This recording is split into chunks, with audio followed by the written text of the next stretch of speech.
Hello guys, இது voice of GJ.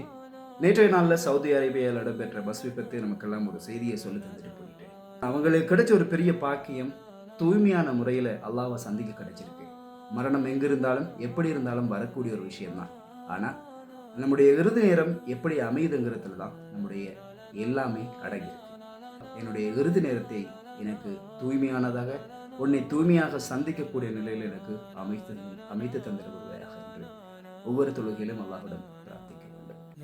அல்லாஹு தஆலா அல் குர்ஆனிலே குல்லு நஃப்ஸின் ஸாயிகத்துல் மௌத், ஒவ்வொரு ஆத்மாவும் நிச்சயமாக மரணத்தை சுவைக்கக்கூடியதே என்று கூறுகிறார். மரணம் எங்கிருந்தாலும் எப்படி வரப்போகிறது. ஆனால் அதற்கு நாம் எப்போதும் தயாராகி கொள்ள வேண்டும். நமது இறுதி நேரங்களை எல்லாம் வல்ல அல்லாஹ் நல்லபடியாக அமைத்து தந்திருக்கிறார். ஆமீன்.